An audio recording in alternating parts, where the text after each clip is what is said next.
Putain,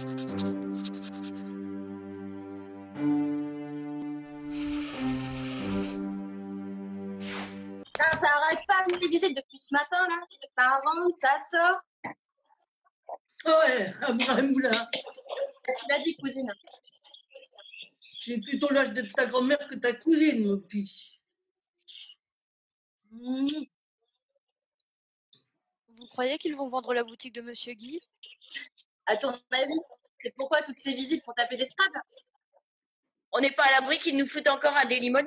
Oh putain, je te jure, s'ils font ça, je le crame. C'est un peu extrême comme solution. Elle a pas tort. On veut tous conserver ce lieu. C'est pas le problème. Mais rendons-le joyeux au lieu d'y mettre le feu. Mais tu trouves ça joyeux, toi, tout ce qu'ils font avec chaque boutique qui ferme dans le quartier? T'as déjà vu une grande surface avec une putain d'ambiance, toi?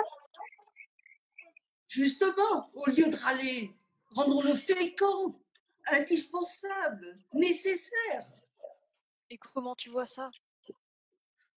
Il y a plein de réfugiés dans le quartier, ils sont ici dans le carré. On pourrait leur proposer des ateliers de peinture, de dessin, de la photographie. Ça ne coûterait presque rien, on peut se faire prêter du matériel. J'ai entendu dire qu'ils vont ouvrir une maison des réfugiés en 2020. On n'a qu'à faire ça, nous aussi.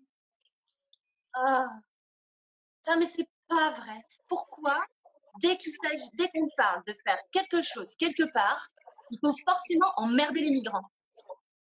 Annie, je t'adore. Mais tu t'es demandé si les migrants, ils avaient envie de venir dans ta boutique? Tu veux faire quoi, là? Aller au lycée machin avec ton caddie, là? Tous les migrants dans un caddie? On les ramène dans notre super nouveau lieu social? On les force pas. Viendra qui veut. Je cherche à emmerder personne, moi.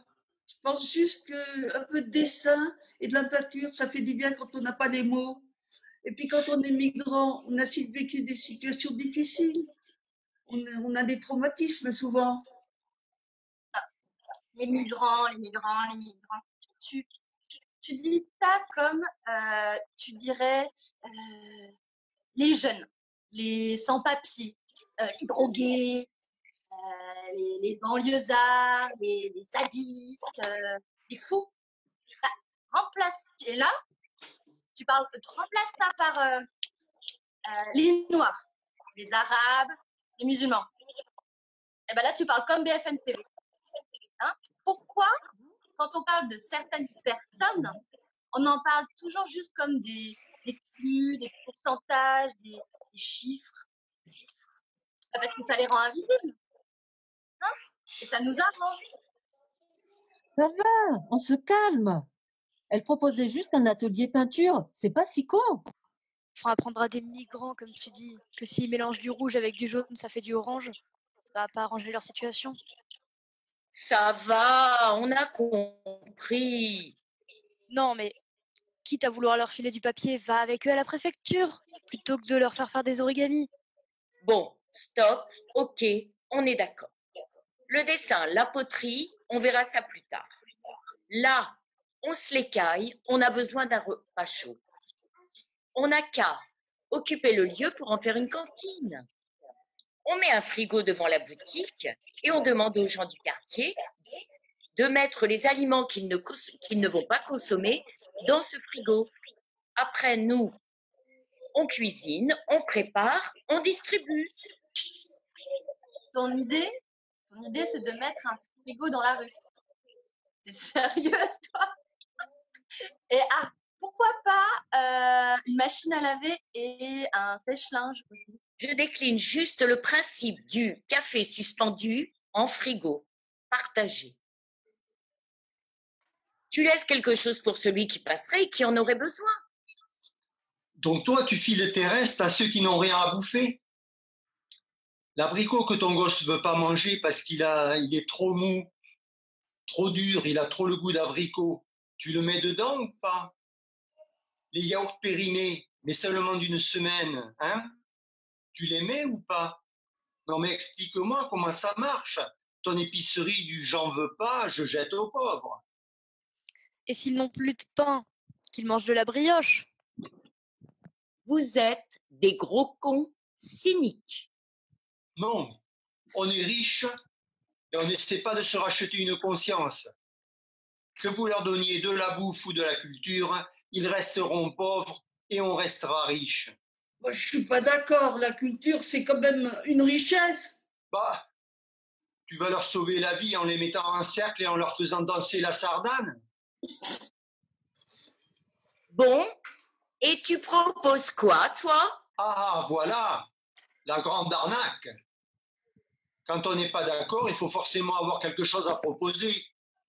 Ben, je propose rien. Rien. Je me soulage pas. Vos propositions, vos maisons des réfugiés, vos journées de la femme, vos fêtes des grands-mères, vos cafés suspendus et frigos partagés, c'est pas des solutions, c'est des slogans. Et les slogans, ça soulage les riches. Votre frigo est plein, mais votre cœur est froid. Oh, José, le poète maudit. José, il t'emmerde. Répète un peu ce que tu viens de dire. Stop! Ça suffit! Ça suffit! On essaye. On n'a pas dit qu'on allait aider qui que ce soit, sauver, éduquer qui que ce soit. On tente quelque chose.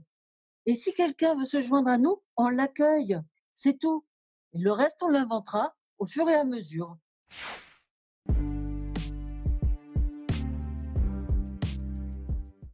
À table, les enfants à table. Hicham, Nabila, Hicham, Mounia, à table. Qu'est-ce qu'on mange? La gine aux olives, ma fille. Encore? Ça sent bon.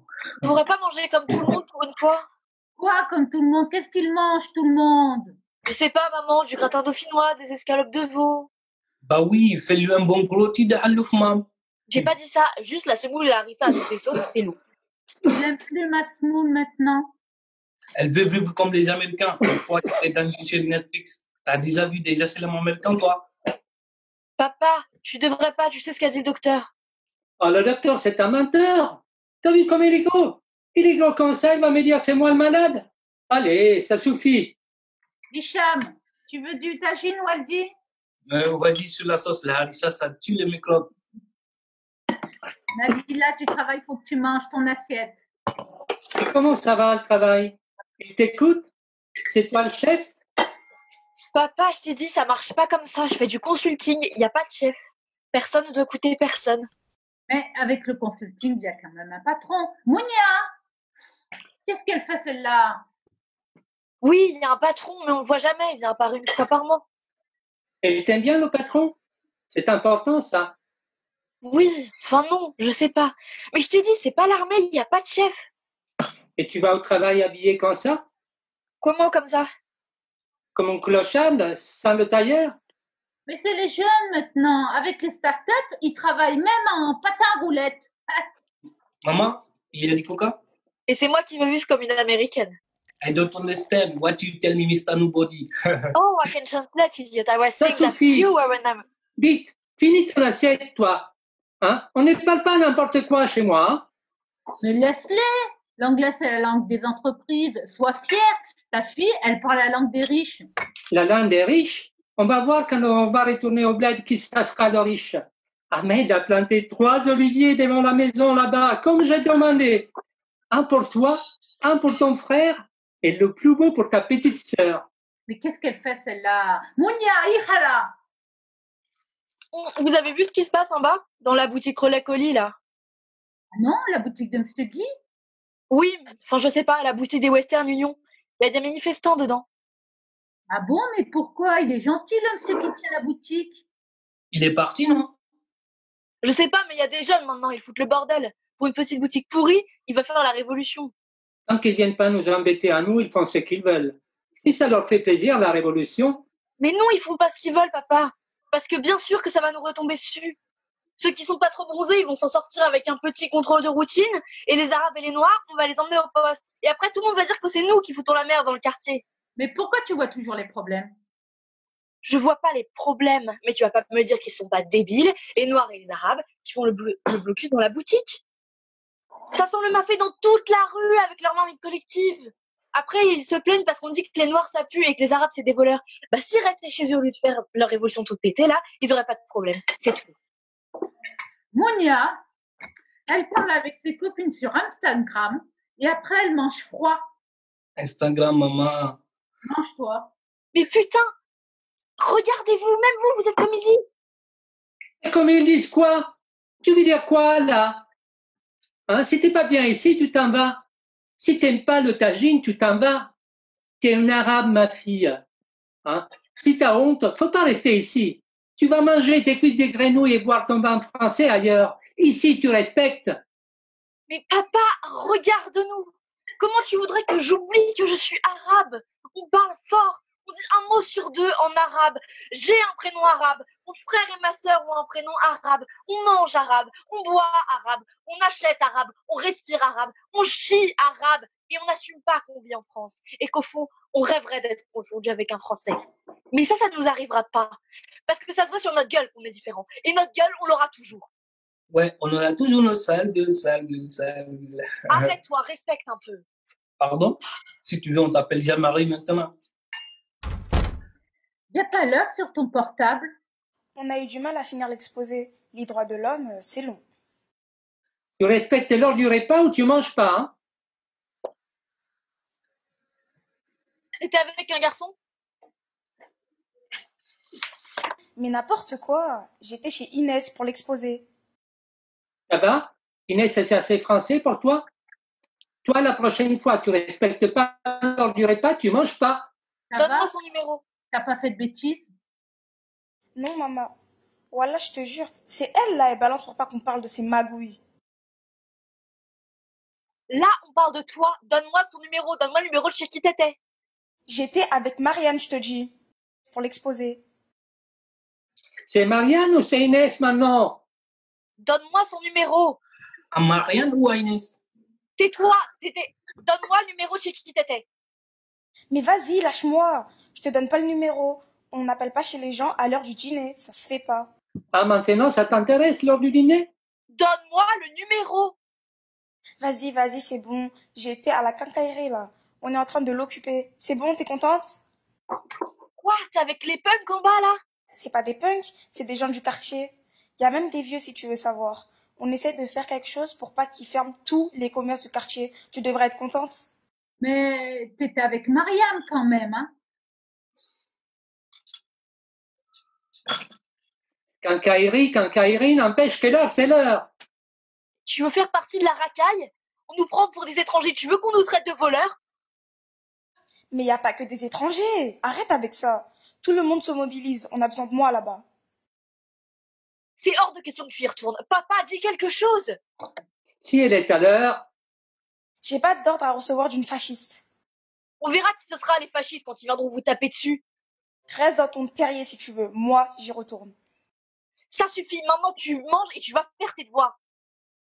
Tu supportes pas qu'une autre fille te tienne tête, hein. C'est ça ton problème. C'est ça, t'es une fémène. T'es une femelle, t'es une femelle, t'es une femelle. Je n'en peux plus de tous ces blédards qui nous foutent l'archon. Ils ont tous crevé là, guillotinés par le rideau de fer. Que des crevards, je te jure. Tu les aides à la fin du mois, il y a du monde, mais pour aller travailler, il n'y a plus personne. C'est ma faute peut-être s'ils savent pas s'intégrer avec leur djellabas ou leur doudoune? C'est ma faute si on dirait des Pères Noël déguisés en Sergio Tacchini?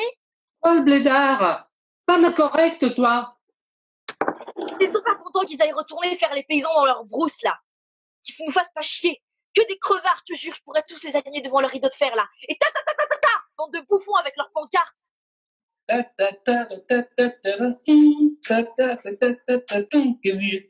Qui veut jouer de ma Diabouka?